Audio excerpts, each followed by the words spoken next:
Hello and welcome. I'm Tavian Hunter. I'm the Library and Archive Manager of the Stuart Hall Library at iniva, which is the Institute of International Visual Arts. It's Libraries Week, and to celebrate, we have a new display in the Stuart Hall Library focused on our Caribbean art and literature and history collections, which is curated by Zach Myers, who's here with us today. The library is a unique and rich collection of globalized discourse on the critical and curatorial practices of artists and curators, predominantly from Africa, the Caribbean, Asia, and Latin America, but also UK artists as well with very diverse cultural backgrounds. We also collect critical theory on diasporic thought and intersectional identity theory, alongside the contemporary art and visual culture. The library is open to the public to drop in at any time between Tuesday and Friday, 10 till 5 p.m. And we host evening talks, exhibitions, and events such as our Research Network program, this year titled Archipelagos in Reverse. So for this presentation, Zach will be taking you behind the display for you to find out a bit more about our collections, and how they have helped within his research interests and how they can feed into our Research Network program. Zach is one of our current volunteers who's assisting us in updating our Caribbean art section, indexing articles such as small acts, and researching the collection to develop our wider programs in general. So Zach, tell us a little bit about you, your interests, and the books you have selected for the Caribbean Archipelago display. Thanks, Tavian.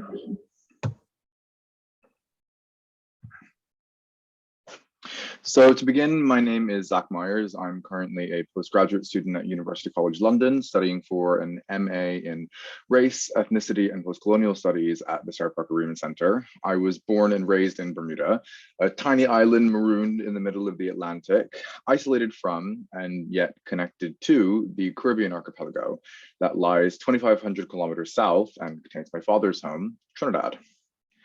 So the purpose of the library display is to support iniva's current research network, as Tavian mentioned, Archipelagos in Reverse. The focus of the display is the Caribbean archipelago, not only because my research interests are in Caribbean art, literature, and history, but because as a region, the Caribbean offers a uniquely archipelagic way of thinking, one that speaks to iniva's commitment to cross-cultural, internationalist, and anti-imperialist inquiry. The books here are a blend. The display showcases exhibition catalogues from large displays of Caribbean art and selections from the library's collections of essays and theory, including cultural theory, memoirs by prominent Caribbean intellectuals, and a novel. I was inspired by the Research Network's question of thinking with the sea. The display's focus is centered in the Caribbean archipelago, but stretches outwards with the waves across the Atlantic to illustrate the intimate connections between the region and its colonial metropole, another island, Britain. Two important starting points for thinking about the Caribbean archipelago are the work of Edouard Glissant from Martinique and Antonio Benitez Rojo from Cuba. Benitez Rojo's map writing in The Repeating Island surveys the history and literature of the Caribbean in order to map their resonances with the sea that both divides and connects the disparate islands of the archipelago. He argues that among the apparent disorder of the Caribbean, its discontinuous landmasses, its varied colonial histories, languages, and ethnic groups, there appears a single island that repeats itself across the archipelago and, quote, flows outwards past the limits of its own sea with a vengeance. And Glissant's now famous philosophical text, Poetics of Relation, also displayed here, explores key ideas in Caribbean thought, such as creolization, the mixing of different cultures in the region formed in the crucible of its violent colonial history, and does so with a careful attention to the movements of a turbulent sea as the main site of a Caribbean creolized consciousness. Or, as he quotes from Bajan writer Kamal Braffet, the unity is submarine. His writing places the Caribbean at the center of contemporary debates around globalization, multiculturalism, and diaspora, reminding us that these processes were the defining feature of the Caribbean long before they came into academic vogue.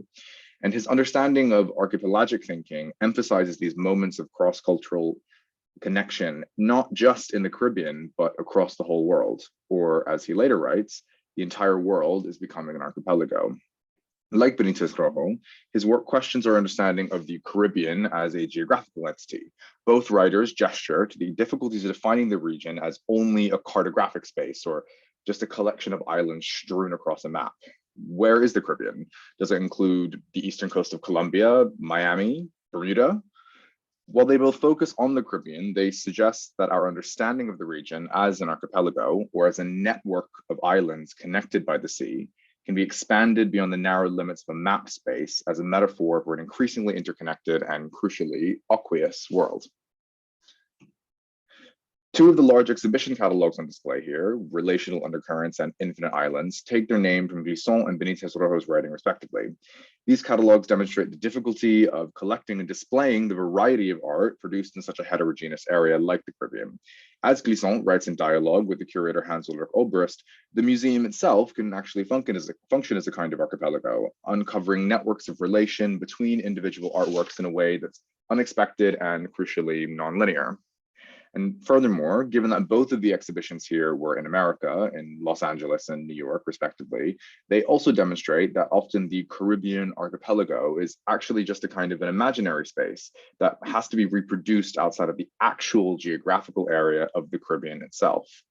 Underdeveloped by centuries of colonial exploitation, the Caribbean often lacks the infrastructure to support exhibitions of this size, and we have to confront the reality that artists are often forced to leave the Caribbean to make a living as artists. As such, the journeys that these artists and their work make across the sea to the imperial centers of America, France, or England mark an important moment in the formation of Caribbean diasporas, reproducing the archipelago while subjecting these new shores to the processes of creolization that define it. It's worth highlighting that these journeys are specifically transatlantic journeys oftentimes, as the movements from the archipelago ripple outwards into the immediate sea, the Atlantic Ocean. And the Atlantic, as the vortex of European colonial expansion into the New World of the Caribbean and the Americas, offers a way of thinking about these interconnected histories that tie Europe, Africa, and the Caribbean together. The display here contains two indicative works of writing about the Atlantic, one from the cultural theorist Paul Gilroy and the other from the British Caribbean writer Carol Phillips. Gilroy's text coined the now famous term, the Black Atlantic, as a way of theorizing the Atlantic Ocean as a network of movements and relations that define the culture of the Black diaspora.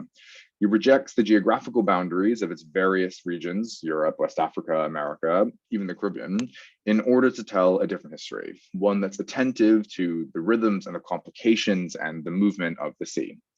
Like Gilroy, Carol Phillips' book traces the history of enslavement through a personal narrative that moves between Europe, America, and Ghana, and challenges our focus on the archipelago as simply something on a map. Their entry in the display is just one example of a wealth of literature at the Stuart Hall Library and the Black diaspora more broadly, particularly their attempts to come to terms with being both Black and British. Speaking of, what about Britain? So the display also contains memoirs by prominent Caribbean intellectuals, including Iniva's founding chair, Stuart Hall, and Hazel Carby, a groundbreaking professor in African-American studies of mixed Jamaican and Welsh descent. Both books have subtitles referring to two islands, in their cases, Jamaica and Britain, gesturing to the ways in which oceanic island geographies are ways of thinking about the historical links between Britain and the Caribbean, defined, of course, by centuries of colonialism, enslavement, and migration. In their work and in their lives, these islands are not spaces of isolation or disconnection, but are intimately connected by a shared shoreline around the Atlantic. They both point to the formation of the Caribbean diaspora in England, often centered in the public imagination around a ship, the HMS Empire Windrush. This creation of a Caribbean community in England is an important part of the diasporic experience that we might now describe as a Black British identity, despite the way that this term homogenizes the ethnic diversity of the West Indian migrants themselves. In addition to these narratives, the display also contains material relating to the Caribbean artist movement, the first organized collaboration of artists from the Caribbean founded by the newly arrived migrants in London. Kamal Braffett, one of the founders of CAM, lamented the lack of collaboration between Caribbean artists, writers, political activists, and intellectuals, both within the archipelago and in England. Prior to independence, communication between different Caribbean islands was limited, and the creation of the island as an isolated space was actually a deliberate technique of colonial control that sought to curtail solidarity and collective action between the disparate parts of the archipelago. The display here contains rare editions of Savaku, a journal of the Caribbean artist movement, edited by Kamal Braffett in conjunction with the University of the West Indies, and Anne Walmsley's influential literary and cultural history of the movement. Not only does the journal and the movement's publication and circulation reflect a transatlantic link between the Caribbean and its diaspora in London, but it created a space for the articulation of a pan-Caribbean or archipelagic aesthetic between islands, Caribbean or otherwise. So the Stuart Hall Library collections contain a wide variety of materials relevant to the Caribbean, of which this display here is only a fraction, including, as we have seen, difficult to find exhibition catalogues, important essays in theory, and journals charting the history of the archipelago's peoples, both here and abroad. For me, such a wealth of material was a rarity compared to the majority of research institutions in London and in England more broadly. I can only conceive of the Caribbean in fragments and silences.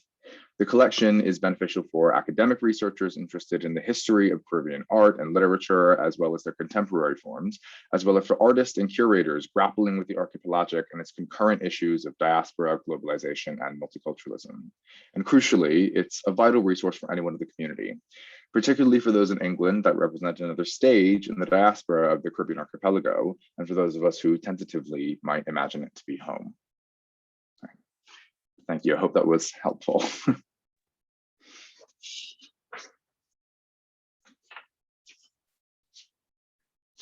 All right, thank you very much, Seth. That was really informative. You gave so much food for thought into curating an exhibition in and about the Caribbean and the issues that artists face within this region. Mainly around kind of migration and post-colonialism. And I really hope that everybody will take the opportunity to drop into the library and see the display that is focused on the Caribbean archipelago and to explore our collections further. As you have said, it is just a small selection and there is much more. So the library is open Tuesday to Friday, 10 a.m. to 5 a.m. and I hope to see you all soon. Thank you very much.